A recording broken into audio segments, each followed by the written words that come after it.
is the one, the never fading rain in your heart, the tears of snow white sorrow. Kara's the one, the hiding amaranth in a land of the daybreak. Hello and welcome to the 7th episode of Witchword Weekly.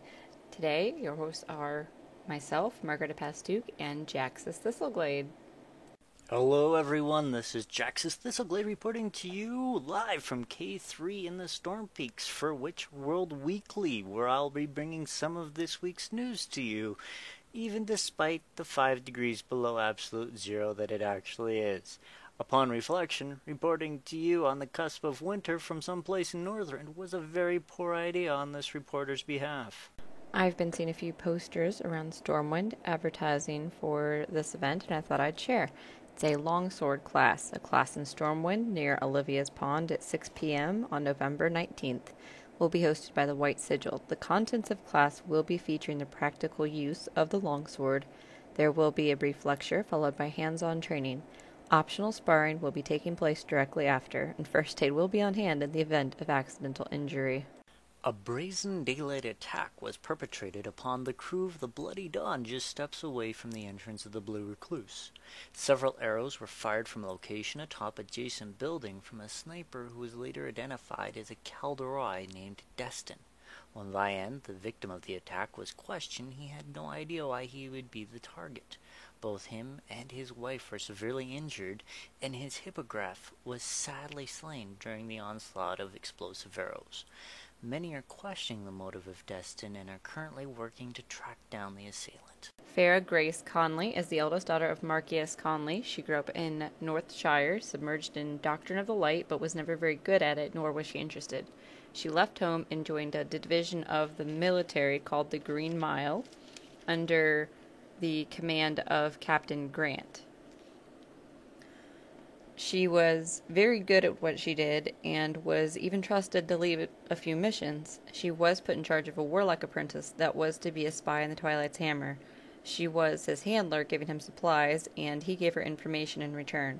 She managed to get the rookie as close as possible to an apprenticeship without being discovered herself with one of the bigwigs in the Twilight's Hammer as a cover to get information for the military group.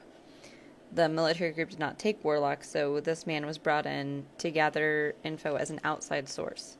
Farah was supposed to be a sort of sacrifice for the apprentice, unbeknownst to her, so that the rookie warlock could get even closer to the Twilight's Hammer and get more information.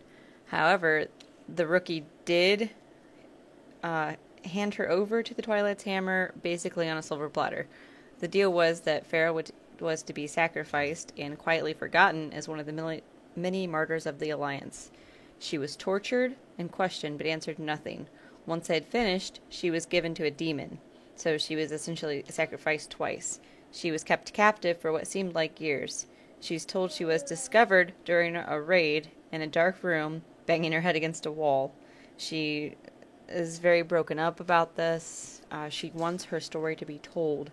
However, I do have to remain anonymous aside from the division, which was called the Green Mile. And the backstory about the Green Mile is it's a mile to walk in a rookie's shoes and rookies as far as the eye could see. Captain Grant was the one that was responsible for sacrificing Farah. She is told that he died in the raid, and she is now doing all right. But she does want people to know and be wary when they are joining military groups, so that things like this doesn't happen to them. Be sure you know what you're getting into. Brown is her favorite color. Roth officially has a new record in the game of hide-and-seek. After an amazing 4 years, SI7's first and only game of hide-and-seek has come to a sad end, as it was announced that Warthog Quickblade, a gnome rogue, was finally found in a cabinet in Teldersil. The unfortunate part being that the winner in question clearly passed away over 3.5 years ago due to dehydration. Upon this revelation, the organizers have all come to agree that an intelligence and spy agency would perhaps not be the best way to host such a game. Condolences have been extended to the Quickblade family, as the winning weapon will be sent to the next of kin. Donna Anthania, the crazy cat lady of Elwyn Forest, would like to advertise that she is currently selling kittens for 36 silver apiece. There are plenty available for adoption. Extend your heart and home to a furry friend today. Unprecedented tram derailment occurred this week between Stormwind and Ironforge. Grelix Cogthrottle, the chief supervisor, was sent to the scene where he implemented his emergency response plan. 2 cars were derailed, and thankfully no one was injured, though it did require a team of 40 gnomes to set the rails right once again. Mr. Cogthrottle released a statement to the press saying, "Never in my life have I seen such a massive ERP requiring so many people. But I can't tell everyone how happy I am it went so smoothly and cleaned up so nicely." I'd like to announce the engagement of 2 friends of mine, Azrael Cross and Raven Demora Ramaldi. They will begin planning their wedding immediately. Best wishes to them and many congratulations from Witchword Weekly. The Way of the Tushui are hosting 2 separate events every single week. On Saturday at 5 p.m., behind the cathedral, they're hosting a story circle, where you can come and share your thoughts and stories and listen to other people's from all walks of life. Every Friday night, they host a sparring ring that is held at the Druid Trainer in Stormwind at 5 p.m.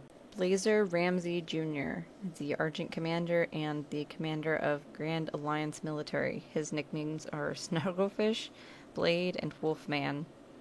I asked him about his nickname Snarglefish, and he says that he may or may not have kicked a door and been called Snarglefish as an insult, and it just kind of stuck. He kept it.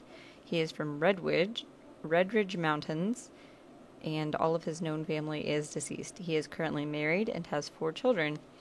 He's been working up the military ranks for the last 6 years before achieving commander status, and was recently promoted due to the siege of Orgrimmar and the recent mission in Pandaria. He has been part of the Argent Crusade since Northrend and has been married for about a year. She was pregnant when they married, and 2 of the children aren't his. He says that she respects what he does and realizes it is important. She mostly stays at home with the children, and when he's on leave in Stormwind, he spends as much time as possible with his family to try to balance out work and family life.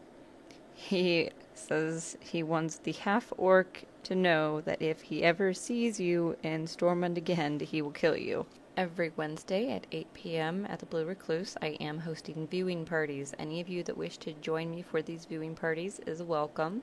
There is no limit, no dress code.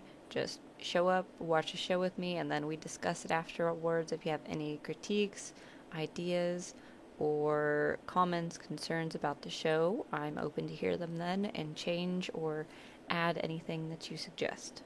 This week, this is Jaxus Thistleglade reporting from K3 at the Snore Peaks, saying stay safe and have a wonderful week.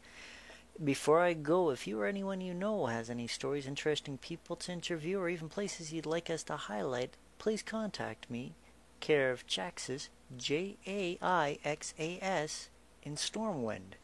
But beyond that, we are also looking for more people to join the Witchword Weekly team. We would like a few more journalists, some public relations people, and a few hosts who would like to stand around the taverns throughout Stormwind operating our devices that show this fine show every week. If you are interested, please contact me. Thank you so much, and have a pleasant week. Margareta Pastuke, signing off.